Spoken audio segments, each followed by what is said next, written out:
You very often hear cash is king, and I don't think that's true. I think cash is king, queen, and everything in between. And if you've ever been cash poor, you know exactly what I mean. In that entrepreneurship is funny in the way that you can, on paper, be winning and still feel like you're losing. Your accounts receivable can far outweigh your accounts receivable can be in the multiple six figures. Um, and your accounts payable can be three, four figures. And yet you can feel like nothing is happening, nothing is going on because you haven't converted invoices into cash. And that's what, cash poverty is essentially, you know, and so you can be in a position where you have the customers, you have ever compounding, evergreen relationships, and you're continuing to expand your reach in that way. You're continuing to collect the goodwill amongst the people that you work with, amongst the people that you serve. Your business is continuing to grow. You have human capital, but unfortunately, payroll doesn't accept potential. um, and execution requires capital. Realistically, execution requires you to burn cash today. And so if you find yourself in a position, which we often do find ourselves, because of some of the things that I'm going to be covering today, you can find yourself in a position where on paper, when you check your balance sheet, your business is in a really good position and it's evergreen, it's ever growing. But your reality in the short to medium term is cash poverty. And so, kind of delving into it includes, um, there's a difference between being wealthy and being liquid, 100,000%. Because you can have the relationship assets, the brand assets, the human capital, but if you don't have the cash today, then nothing goes on. And one thing that I've learned is that trying to be nice can be very expensive. Trying to accommodate people's realities and situations is, I think, a mistake that you have to make at least once as a business owner, or preferably you'll maybe watch something like this where you'll see something from someone even bigger than I am, talking about the same topic, and you can learn that you don't want to end up in a situation where you're financing someone else's business at the expense of yours. You don't want to end up in a situation where you don't have the bandwidth to execute on the things that you want to do because you're just not getting paid fast enough. And we tend to be lenient when it comes to those things because, of course, I mean, I believe I can sell my way out of anything. I can believe I can dig the hole as deep as I want to dig it, because at the end of the day, like that, make a sale, baby. We're back online. We're doing it. We're living. But right now, I'm getting really to positions where I can't be taking those risks anymore, because it's no longer just me, um, who is depending on this thing to really make it and do it to the level that I know that it can do it, and that obviously my team believes that it can do it. Hence, they're backing me all the way. You start getting like mentors in the space, or people that would at very least want to help out where they can and pay attention, do this and that. Listen, if you most businesses don't fail because they didn't have a brilliant idea to begin with, or because what they were doing was not possible. Most businesses fail because they run out of money. Just very realistically, if you run out of runway, that's it. There's no coming back from that. And unless you over leverage yourself even further, which is more often than not the best idea. Trust me. And so, listen,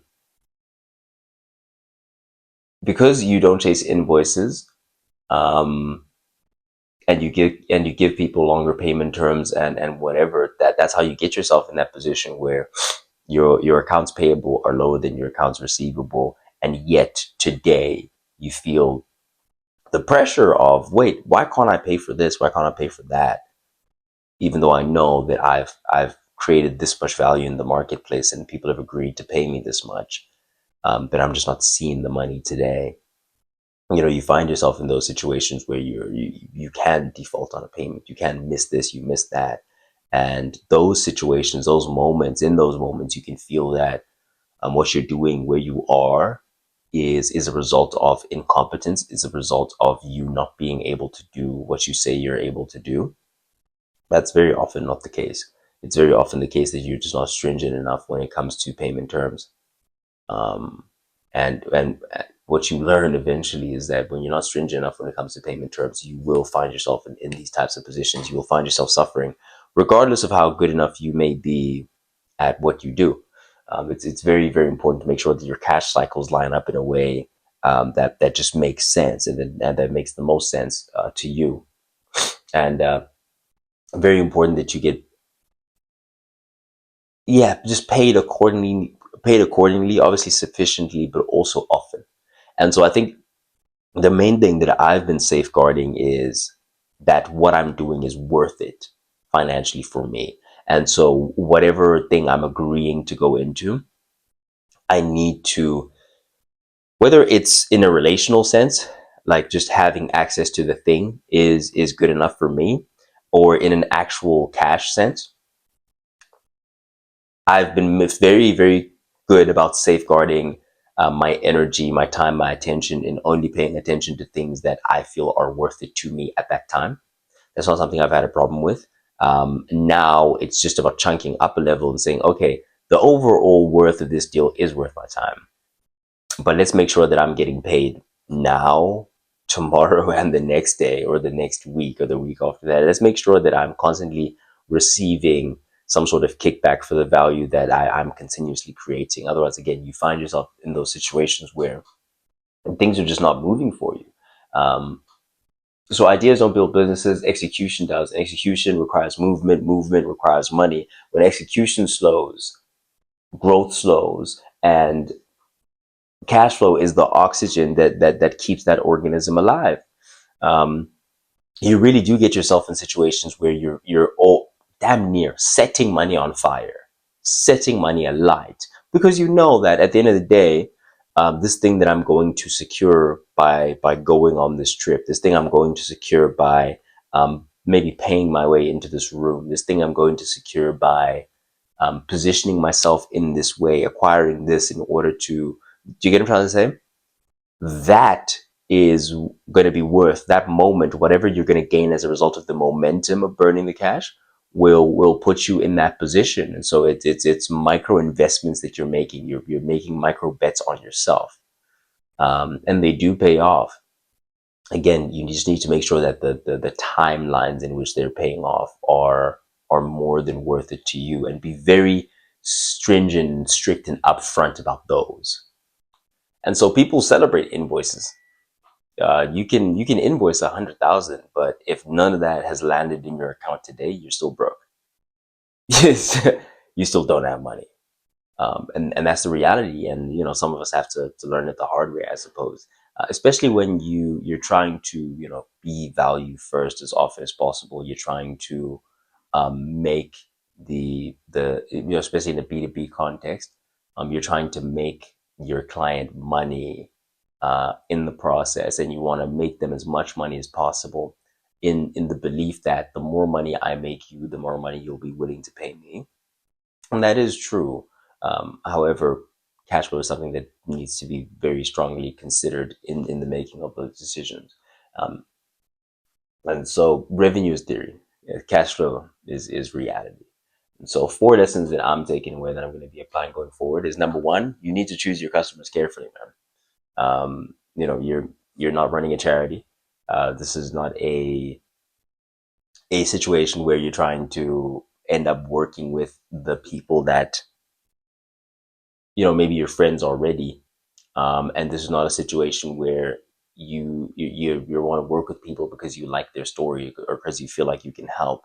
And I think that's the hardest part for me personally. The hardest part for me personally is I will speak to a person, I will hear their story, and it will be, especially when I know that I can genuinely help, but this person seems to have given up on themselves, to have given up on their business, and I know, like, yo, I can actually genuinely help change the trajectory of this whole thing.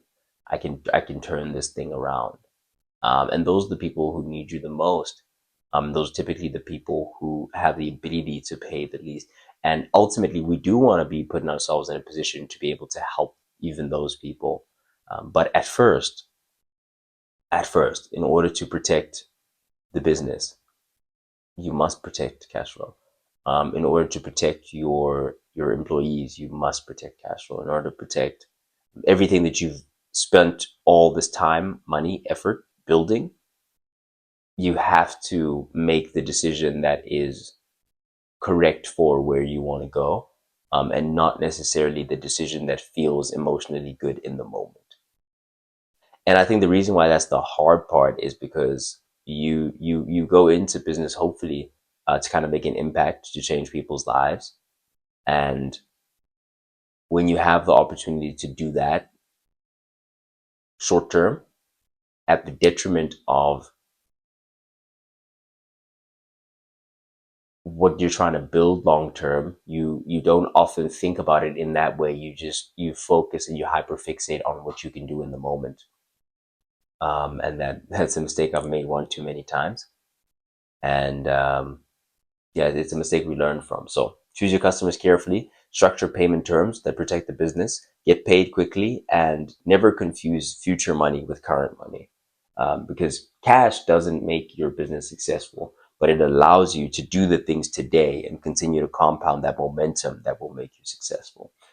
Every entrepreneur eventually learns this lesson. Some learn it from books, some from mentors, some learn it because they wake up one morning with plenty of opportunity, but not enough cash to execute on it.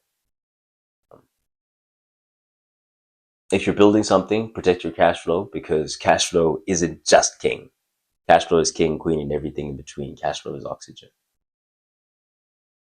And that's real. If you're an entrepreneur, sorry this Build This Sunday came out on a Monday. I really truly apologize for that. But in any case, hope you did enjoy it. If you did, please hit the subscribe button. If you're a marketer in Port Elizabeth, Legacy Africa, links in the description box down below. Go ahead and make yourself a profile, avail yourself for some opportunities to be doing those marketing related disciplines. I'm talking photography, videography, web design, graphic design, all that good stuff will be found on the platform. If you're looking for those services, you can find that on the platform, or you can reach out to us on any of our social media platforms. I'm Sage Oye on everything, Legacy Africa on everything. I'm actually Legacy_Africa GQ on Instagram only. So that's not on everything. But regardless, love you guys, appreciate you guys. Thank you for watching. I've been Sage, standing on business. Signing out.